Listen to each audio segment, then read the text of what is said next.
welcome to Playwright, a podcast about creating and sharing new ways to play. My name is Ryan Hamann. You can call me H. And I'm Ryan Quintal. You can call me Q. I think we both got current gen consoles this week. Is that right? Did you? Can we call them next gen for another week? I love the idea that we're both living in the future, even if it's just for a few days. Did we not call the gen until Nintendo arrives as well? Yeah, I was listening to the Giant Bombcast this week, and they were talking about how in the background the Xbox is making reference to Gen 9, and I haven't looked at the Wikipedia entry to see how all the generations break down, but nice to kind of think about. Here we are, so many generations in. My journey started. Where did your journey start? My journey started with Super Nintendo. Mine started with the PlayStation, although I had a Game Boy Pocket before that. That was my first ever video game system. So, that's so interesting. You started with all those floaty vertices all over the place. It's kind of amazing, right? The way that, in the same way that I think if you were born in a certain era, say the late 20s or early 30s, you kind of watched movies transform over your lifetime in terms of the technology and stuff that they used. And we'll say that maybe you lived until the 1990s or something. I know movies have continued to move up, but consoles and video games feel so intrinsically connected to the massive moments in graphical technology that have been along the way. And I feel like this is our first time with a generation leap or whatever, where the graphics conversation is, it's going to continue to progress, but it's going to be a lot more like going from, Toy Story 2 to Toy Story 3. Yes, there's marked improvements, and Toy Story 3 is a much better looking film start to finish, but you don't really appreciate it in the moment necessarily. I think I think ray tracing is a big thing that, people are going to really hitch their wagons on for a while. Like, that's going to be kind of the definitive look of this generation. I think something that couldn't have been done before. Yeah. So I think that's cool. It's like, do you remember when the 360 generation came out and everything could start to look kind of shiny and wet? That's the Bump ray tracing. maps everywhere. Yeah, exactly right. Suddenly texture was present. Yeah, we got a years and years full of games where everything was constantly raining because it would make everything shiny. Right. Just remember the Call of Duty 2, and there was a game called Time. Not Time Frame. Time. That's going to bug me now. I don't remember what it's called. Let me look that up. But you would recognize the cover if I showed it to you. It was Time Shift. Time Shift. That's the one. First-person shooter with some kind of time manipulation elements, kind of like Braid is a first-person shooter in a way. But that was a very Quake 4 looking game. That was just the textures were like plastic wrap, so stretched over every single object in the environment. Oh God, yeah. I know the exact look you're talking about. With ray tracing and reflections, we're really just down to, and I assume that Remedy will be the first to arrive at this, but I'm thinking a third-person or first-person shooter game is going to have a John Wick style Hall of Mirrors and Lights set piece that we will be in for at some point in this generation. So I'm calling it now. I'm just curious who's going to get there first. It could be cool. Well, as far as next-gen experiences goes, I've spent a little time running around Demon's Souls, and, it's kind of what you would expect it to be. It's very pretty, but it's very, it's a Souls game. Yeah. It feels like a nice step up, but it's definitely just kind of an incremental step.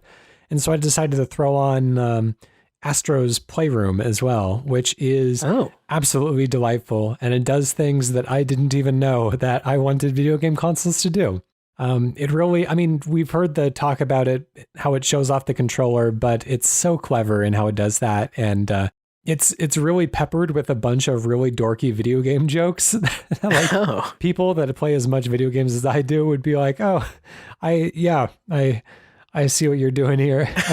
Not that they're especially subtle, they're they're pretty in your face about it, but it's very gratifying to just turn a corner and see like the silliest little joke. And even the writing in the game is really funny as well. Like there's a line that's kind of taking the piss out of the PlayStation 3 using the Spider-Man font.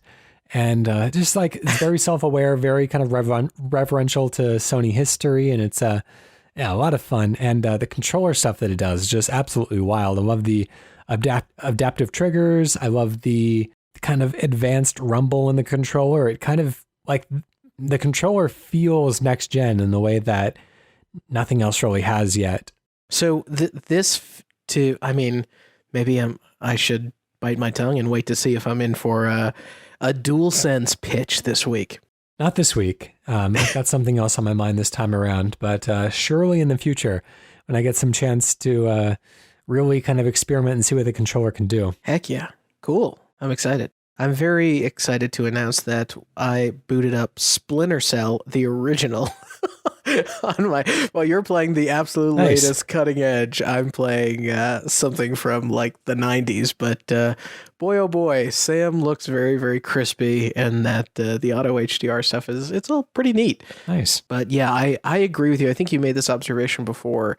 I forget if it was on the show or not, but Xbox is still, it's waiting for its game. It's definitely waiting for its game. I feel like I've got a new toy, but nothing to show for it necessarily, other than incredibly well-running games and very fast loads. Yeah, well, if anyone wants me to direct a Banjo-Kazooie game, you know where to find me. Oh my God, please. Anyways, let's get to some video game pitches today. I'll be going first. And what I wanted to bring into the mix here is another game I think we've both been playing is Fuser. You've been playing that as well, right? Yeah, I think I'm bad at it, but which I texted you, but keep going. We'll talk more. Going into it, I was certain that I was going to love the musical technology, the kind of freewheeling music mixing like you would get in Drop Mix, and some of that kind of creative energy that was brought into the Fantasia game before that even. And so far I'm getting what I expected it to be. But one thing that I wasn't really sold on beforehand was the actual gameplay. You know, it felt a little nebulous in the preview footage that I've seen. And as I'm actually sitting down with the game, I'm kind of coming to that same conclusion. Like, I understand that there are scoring mechanics, but they feel a little bit arbitrary. They feel a little bit difficult to pin down. Yes. Like there are requests from the crowd. I guess we should provide a little bit of context. Fuser is a game by Harmonix, the studio behind Rock Band and Dance Central and Fantasia Music Evolved, behind Drop Mix as well, most relevantly. But they've come in with what is essentially an all-digital version of Drop Mix in a way, but without the kind of card game element. It's a game where you play as kind of a festival DJ, playing in front of a large crowd, and you are able to kind of load up a crate of records, essentially, at the beginning of each set, and it's your prerogative to create interesting mixes by dropping individual instruments from each song, and they're licensed songs that you're familiar with from the radio, into a mix that and the game itself has the technology to kind of like auto key and BPM adjust so that it all sounds great together for the most part. You know, you can make some pretty garish sounding mixes, but if you really kind of like know what you're doing and are willing to kind of experiment a little bit, then like you pretty regularly come away with stuff that sounds like pretty awesome. Yeah, I Fuser taught me that oh my God, what's the song? Warren G's Regulate goes well with almost everything. You get to feel like you get to live out the Neil Cicierega specific power fantasy, which is not a power fantasy. It is often fulfilled by video games. No. So it's really cool in what it does with the music. And I love just kind of like just hearing the music, but there are scoring mechanics in there, and it does rate you on a 1 to 5 star scale at the end of the mix. You're scored primarily, it seems, by how well you drop the new tunes into the mix, like alongside the actual beat of the music. So every downbeat, you can drop it in for an extra kind of bonus point, or it's kind of like pickups that are specific to each track. Those will also serve as kind of like entry points in a way. And if you drop it just kind of randomly without thinking, haphazardly, then you don't get those bonus points. But there are also like crowd requests. They'll request specific songs or instruments or eras, and you have to look through your rack of music and get something that will satisfy those requests. There are, you can mute individual instruments, you can solo individual instruments, and just whatever it takes to kind of get the mix feeling kind of fresh and fun. But at the end of it, you go a certain amount of time and then the set ends, and I never really feel prepared for the set to end whenever it does. Yeah. It just seems like it kind of comes out of nowhere. I don't yet understand what sets a 5-star set list apart from a 3-star set list. So I'm a little fuzzy on the actual scoring mechanics.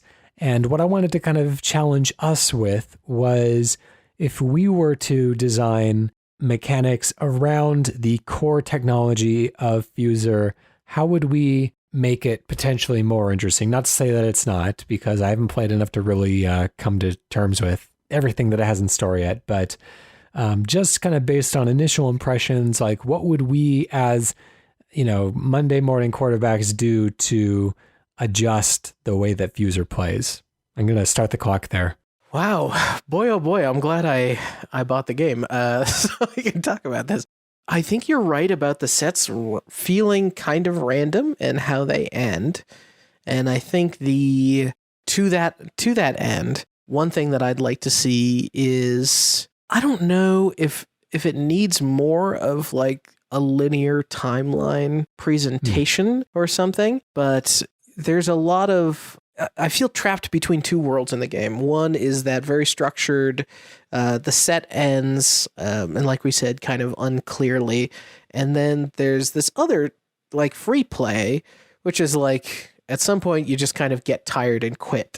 I'm looking for something that's almost, I don't know if it's almost like a race, right? It's like lap based or something, in it that you get like 10 minutes or 5 minutes, some amount of time. Instead, you're trying to like hit a timeline of themes or something, or you're trying to control or match the energy graph of the audience, where like you want to build them up, and then you want to like sustain it for a while, and then you want to, like any good DJ, and they actually kind of allude to this stuff in the game.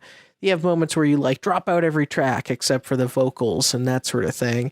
And I wonder if there was actual time structure and a way to see further forward about that would make it feel a little bit more in control. The career mode is kind of structured around individual DJs, each that have their own kind of personality and style, that kind of are trying to build you up to be your own DJ and to, kind of have your own musical styling in a way. So they kind of go through strategies that they have.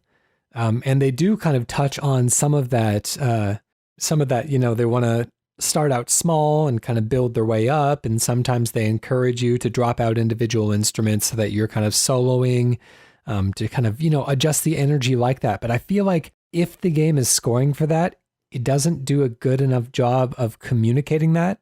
Maybe if there were like even really simple adjustments, like an on-screen, score numbers that pop out so you can see when what you're doing is good versus like isn't getting you anywhere. Because right now there is a kind of a meter off to the side that's like a gradient that fills up between like the audience hating your set and the audience liking your set. Should I be watching that thing? Because I feel like I don't know. Okay. I see it go up whenever I do something, whenever I drop something on the beat. Whenever I drop an instrument on the beat. But or like fulfill a request, I see it go up then too. Yeah. Yeah, but I'm just not really Yeah, I'm not really clear what causes it to rise and fall. There's a few other games that Harmonix has made that do have a little bit more kind of freestyle energy to them, and they have more kind of boundaries around them, which I feel is kind of helpful in a way. And maybe we can kind of look to these examples. Rock Band 4 features freestyle guitar solos, but when you are in a solo, you can play whatever you want, but the solos are kind of broken out into sections that kind of emulate what the actual guitar solo is doing. So there will be kind of like fret tapping, there will be sustain notes, there will be ones where you try to hit them at like, quickly or slow strumming to kind of guide you gently into creating a interesting and well-considered guitar solo. Mm-hmm. And basically it's like, if you kind of fulfill that request of playing in that specific style for that portion of the solo, then the solo percentage goes up. It's the equivalent of hitting the percentage notes that it tracks on a regular, Rock Band track. But, you are given that little bit of guidance there. You are given something that you can either hit or you can fail to hit. And when you succeed and when you fail, which I think is helpful. There's also Rock Band VR is a little bit more freestyle as well. Instead of playing notes on a track, although there is a notes on a track mode in the game, you're primarily playing essentially kind of like a rhythm guitar section. You're playing chords that are kind of mixed into the song as if you're playing kind of like a backup guitar piece. But you are scored by measure or by every 4 measures or something. You're supposed to kind of like chain together combinations of chords. Oh. So yeah, maybe, combinations in that way. Oh, you know what? You really just I think you unlocked something for me. Imagine if the campaign was, all right, the campaign is, okay, you're going to go do a set at this venue. It's going to be these 3 songs, So Mm-hmm. there's actually like actual songs with beginning, middles and ends, and maybe the in-between transitions are smoothed out in the way that a DJ would smooth them out. But really there is something in the back, and you are taking your deck worth of music and the music tracks that you have access to, and you are layering on top of the already structured music. So that way, like, you actually get like hey, you did in the same way that like Rock Band is like, you're going to play this set with these songs. You get some of that in the campaign, and it's like, oh, nobody saw you showing up with, Jolene by Dolly Parton and throwing that over Ironic by Alanis Morissette. The audience has like an expectations of the songs, and then you actually have your own unique layer of performance on top of it. And then that way, like, freestyle can be truly freestyle, but at least this way you almost get a rating per song. Like, because if you have a song underneath it, you can now know that, like, for example, In the Club by 50 Cent is a minor key song with a certain tempo and stuff. So when you see the songs that are going to be in the set list, you can kind of select your deck to complement it. But I find myself doing something that I know I shouldn't do, or not shouldn't do, but is unoptimal to do, which is I don't know what songs the whole vibe of the show is going to be. So I just use autofill for the rest of my set when I go into those campaigns, and maybe that's killing me. I don't know. Yeah, I think that would be interesting if they do kind of lock you into one track. The vocal track maybe is kind of like nailed onto the deck, and you couldn't change that. You could mute it, you could solo it, you can even potentially kind of apply effects to it. But yeah, it would be kind of neat if you do have that control. I also want more DJ type of controls, and maybe this does come later on in the game, but I have a DJ turntable deck, and there are lots of kind of effects on there. Like you can do kind of like phasers, dropouts, skips, repeats and skips and stuff like that, where you can kind of hit the same like note, you know, and kind of build up tension that way. And I don't think I can do that yet in Fuser, and I don't know if that's still coming up. Another small kind of complaint I have is that I've unlocked 3 of the custom instruments so far, instruments that you can kind of like play, and it'll kind of automatically, you know, kind of fuse it to the beat, and you can create something that's custom. You don't have to rely upon the predetermined samples, but it all feels very. So it's all kind of on a square grid of buttons, kind of like you would see like the DJs with their I don't even know what they're called, the drum pads or whatever. Kind of button grids. Yeah, I think a drum machine. Which I think it works, but like for one, it keeps the song and presumably also the scoring running in the background, so you're not encouraged to spend a lot of time experimenting in there. You kind of have to know what you want, get in and get out to get back to the rest of the track, which I don't love. But another thing is that like comparing it against a similar effort in Fantasia Music Evolved, where it did have kind of custom instruments that you could play, but they were all like abstract shapes that you would control in weird and kind of counterintuitive sometimes ways with your arms, just based on weird shapes and waveforms and stuff you would stretch and squish and put your arms in certain directions to repeat samples in a vocal track, like some really creative and cool stuff. But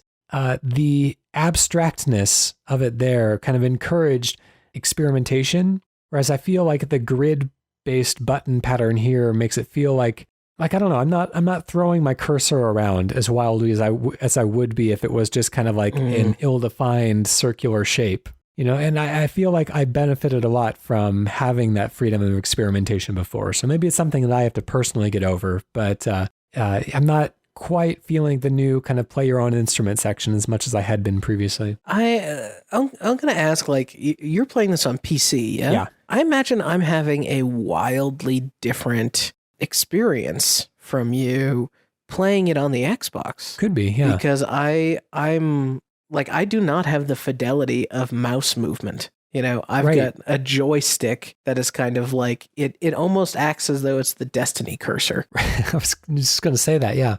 So yeah, I think, you know, what we're talking about in some of these things is like, and what's maybe a little bit strange about Fuser is Harmonix has the answer to some of these questions, right, in past games that they've made. Whether it's the structured set lists of your rock bands of the world or some of the cool DJification in DJ Hero, stuff like that. Although it was DJ Hero harmonic? That was Neversoft. The Guitar Hero folks. So I think there is a history anyway of these music and rhythm games that have some of these answers. And I'm really curious. I guess I would say to someone, and I know this is kind of a little bit off of pitch land for a second, but it's like Fuser is great, but I'm not sure if it's good. Yeah. So, anyways, we are well out of time on that one. We spent more than we are allotted typically. So let's, I was just thinking, you know, if this is just going to be kind of like a Fuser revision, we can just call this Refuser. Refuser. I love it.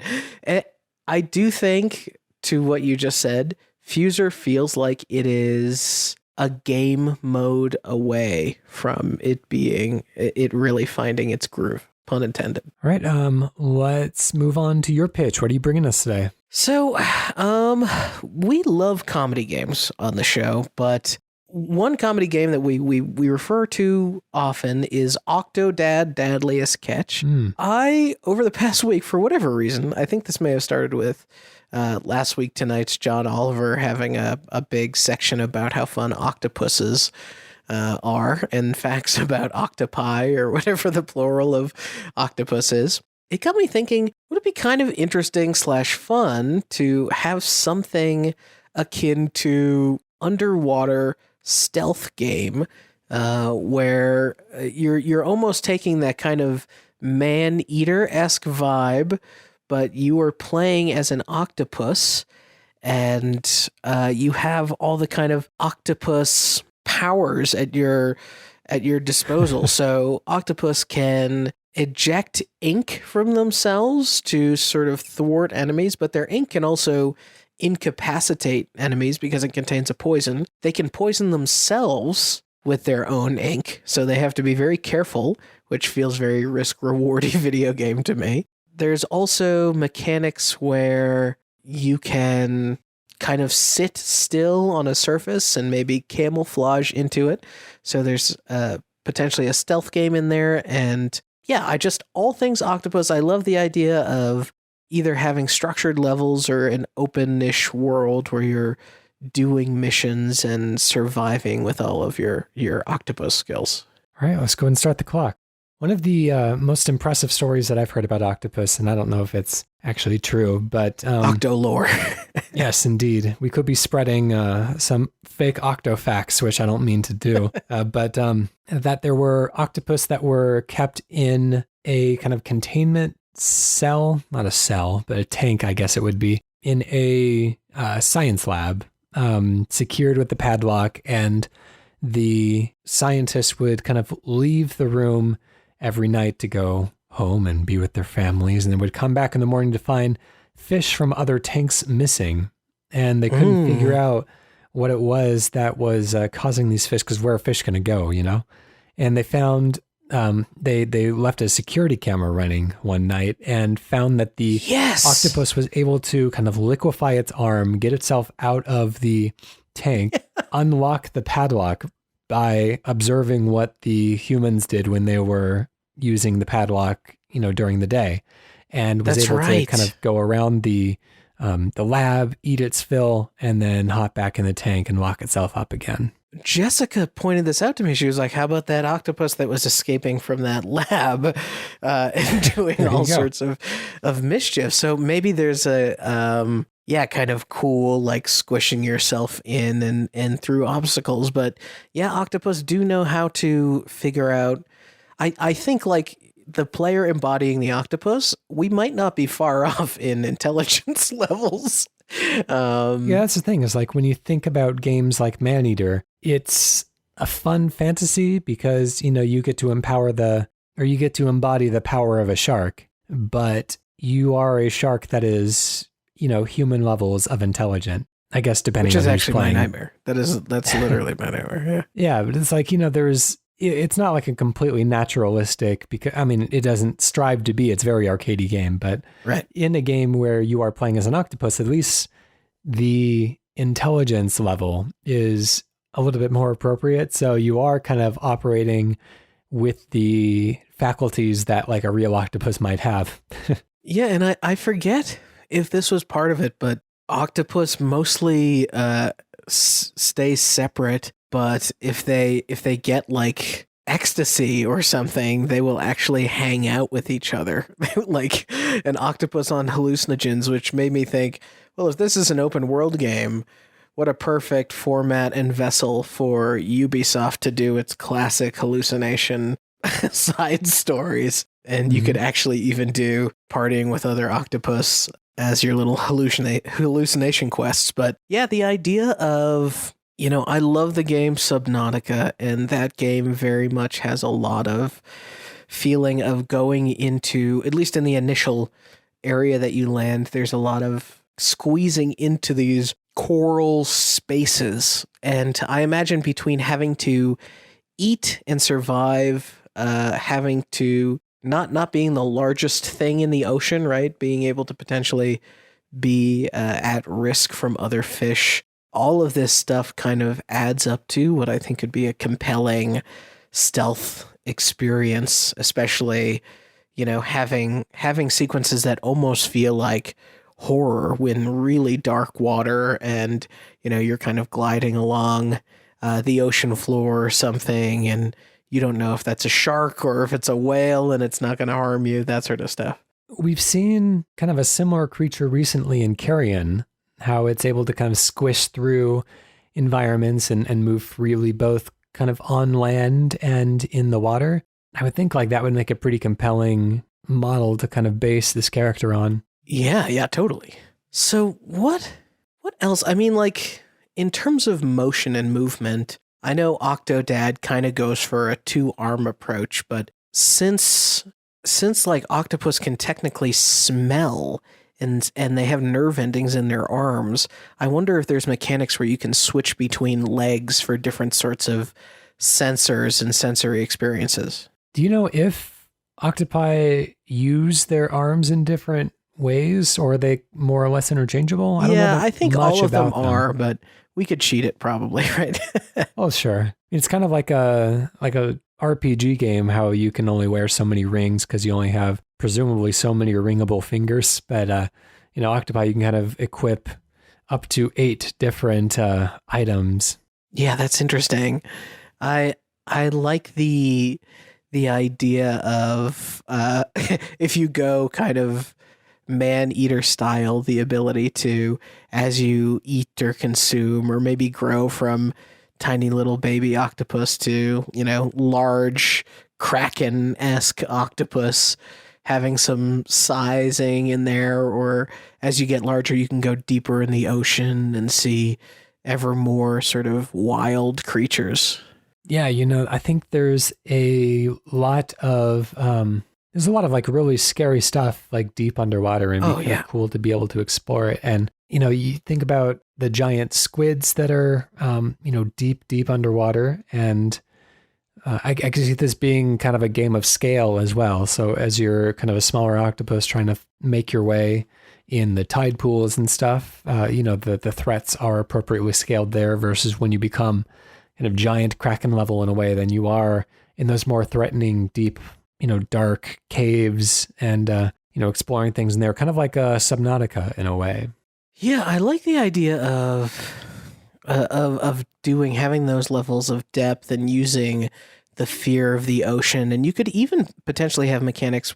There was that game that was like all about playing as a blind protagonist. So I imagine maybe even the vision could be something akin to, where you stick and stretch your arms and you can really kind of stretch out. And as you stretch out, it's almost like vision cones and stuff all around you. Sensory vision cones, but using different senses. So you have your smell, and I don't know if octopi can hear, presumably. I guess I would guess so. I never really thought about whether they have ears or not. But maybe the different senses. And another thing, like squids, I don't want to use them interchangeably because I know they're different creatures, but for this purpose, whatever. Squids can communicate by like rapidly changing color as a way of kind of expressing their own version at language.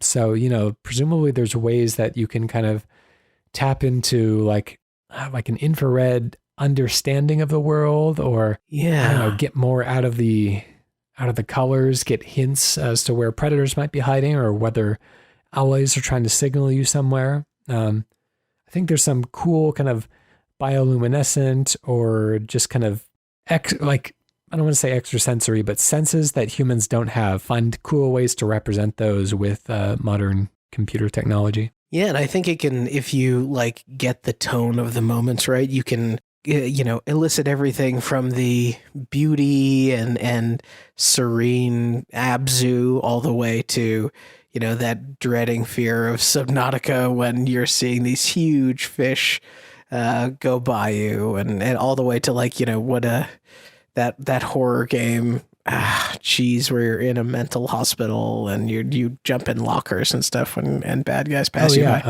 Outlast. There you go. So I think you could like, just using the setting of the ocean, create a real sort of emotional tone palette, but also have some cool sense mechanics in there. All right, I think that will just about do it on that one. Let's close it up. Let's give it a name. So a lot of Kraken puns we can make, like cracking up, all that it's cracking up to be. Is there an ink pun to be had? Like instead of incorporated, is there like an octo ink or something? Ocean ink. Oh, they do have eyes. Oh, they're gross. There was Octomom a while back, right? That was a Octomom? There's already Octodad. That well is pretty dry. Octopoda is the order of octopods. That's pretty cool, actually. That's pretty good.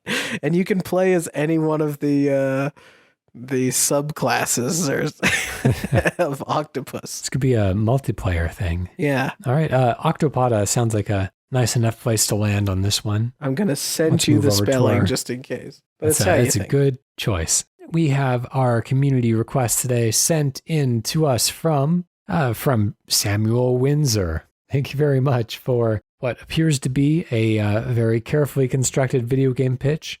Samuel Windsor has to say, mid-season sale, trousers from just £25.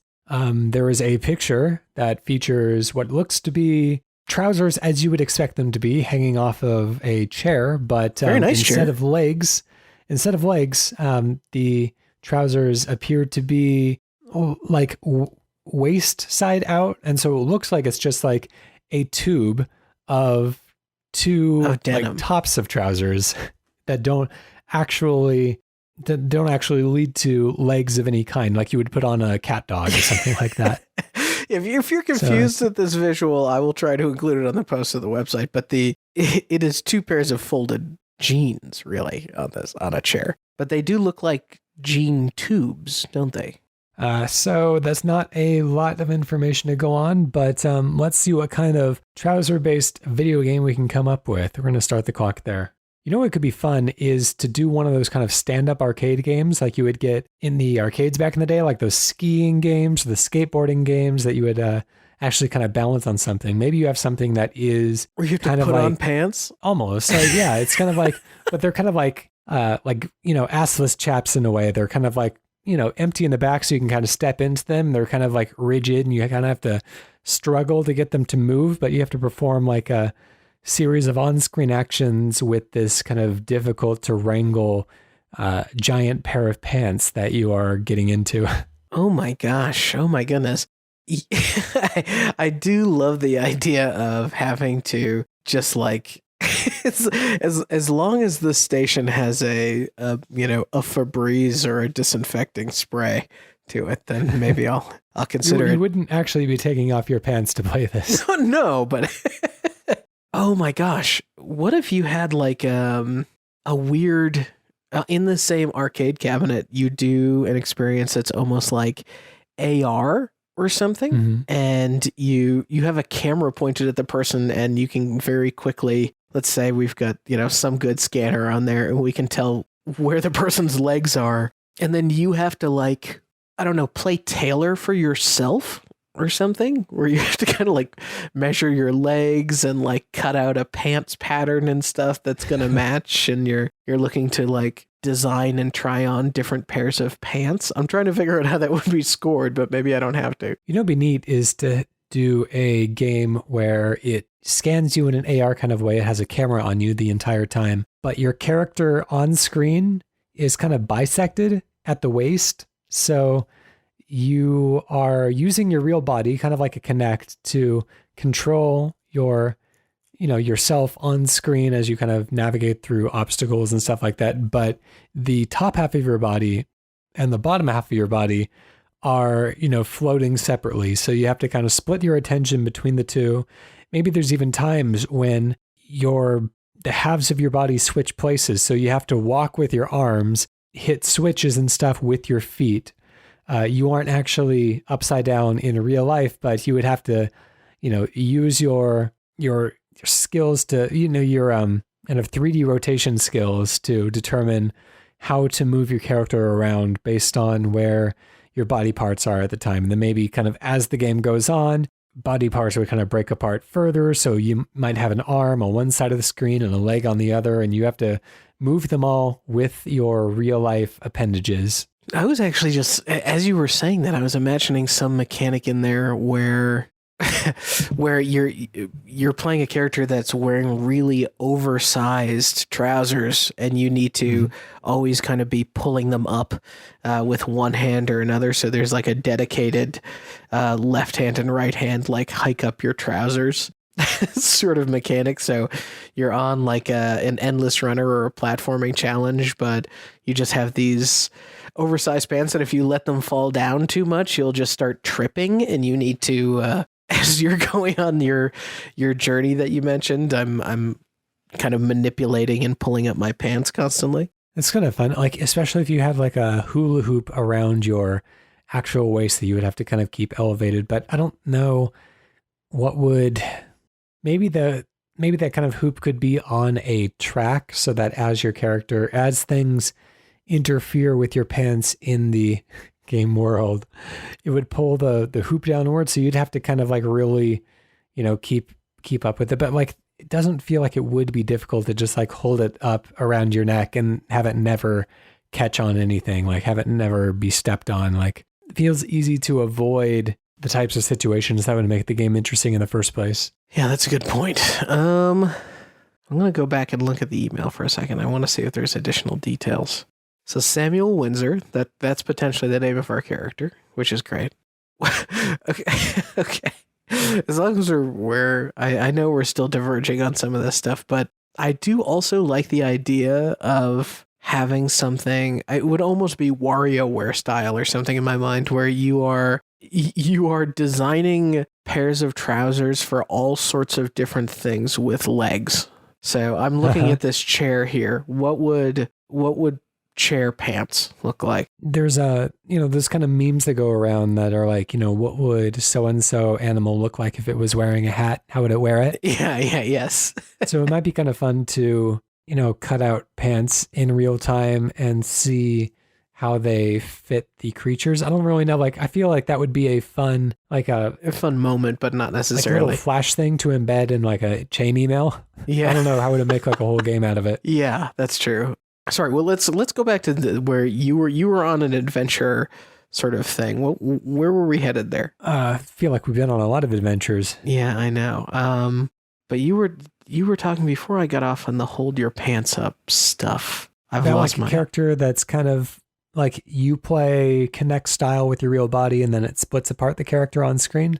Oh, yes. Okay, that's cool. And then you're kind of maneuvering around with your body to do that. So you got monkey bars on one side. You've got lava. You have to kind of hop across on another, and you have to split your attention, make sure that you are appropriately reacting to either one. It almost like in terms of a locomotion for something like this, do you remember Glover for Nintendo 64? Yeah, I don't know if I've ever played it, but I remember it existing. Well, you've probably seen the visual of he's a glove character, and the way he walks is with his middle and ring finger on a like beach ball sort of thing. And the visual in my mind is you're playing a game as a pair of trousers that's kind of moving around on one of these beach balls or something like that, and you're looking to maybe assemble other parts of an outfit in each level. Like, I do like the idea of a charming platformer where you're just a pair of pants, and whether you're collecting like patches and stuff as you take damage, you actually have to find little scraps of material and go into the menu and actually like stitch up your holes that you get. That's clever. It's almost like the Metal Gear Solid 3 where you'd have to treat your specific wounds in the menus instead of just taking like a health potion. That's right. And then eventually it has that question, that timeless question of like, is this the same pair of pants if it's lost every part of itself and been remade 100 times over? I wonder if there's a way to kind of mechanically, like, if you can't control it as well because it's not you any longer, or I feel like that would make it less fun as you took more damage. Yeah, I think one thing that you might want to do is, like, if you were a pair of trousers in kind of a 3D platformer, you could almost, in the way that a Mario game lets you have suits and power-ups of that sort, I wonder if you could change the material of your pants and then therefore get different properties. Like if you get like swooshy pants, if you can glide past enemies, but you also get that great swooshy pants sound, the tracksuit sort of sound, or sweatpants like give you extra stamina or endurance or speed or something. And that's kind of a fun, like having just played Astro's Playroom, the amount of texture that you can communicate through the DualSense controller, like you could do such interesting swishes with that thing that really communicate the types of pants that you are embodying at the moment. You could fully simulate the feeling of wearing corduroy pants. Indeed. Let's go ahead and wrap that one there, and let's give it a name. I think the best name is already taken, which is It's Mr. Pants, a series by Rare. It's Mr. Pants is so good though. Oh, I feel like it's almost back in the like 1980s sounding thing too, to say something like trouser trouble or something like that. I feel like there's some good kind of humor we can get from that. Like in a Ukulele, there was a snake named Trouser who is literally a trouser snake. Yeah. Some good British humor we can get out of that. Snaky trousers or something like that. Like Zippy the something. Like Zippy the jean pant or something. Zippy the jean. You would also say like your fly's unzipped. I wonder if it's just like Zip Fly Adventure or something. Zippy's Fly Adventures. Zippy's Fly Adventures. That's pretty good. If you want to, maybe this is a sequel title, but I'll just say Zippy's Fly Adventures, a pants off dance off. That sounds good. That's a funny one. That one really tickles me. I actually kind of want to play the pants game. I'm not going to lie. That sounds like fun. Anyways, thank you very much, Samuel Windsor, for sending that one in. You have a 30-day no quibble return guarantee, which I appreciate. Anyways, that's if you would like to submit a video game pitch of your own or sign us up to an unrelated newsletter for us to make video game pitches out of, you can do so by going to playwrightcast.com/pitch. You can email us playwrightcast@gmail.com, or you can tweet us @playwrightcast. Special thank you to PROTODOME for the use of our theme song Hello World off the album Blue Noise. And while you're listening to all those great PROTODOME tracks, you're going to switch over and you're going to listen to The Sausage Factory. And then you're going to listen to Sound of Play. And then you're going to listen to Cane and Rinse. And you're going to be steeped in your deep, deep, rich trouser lore of the Cane and Rinse network. All right. And to take us out of the show today, we have a redacted game. I have one for you today. Let's see if you can guess this particular game.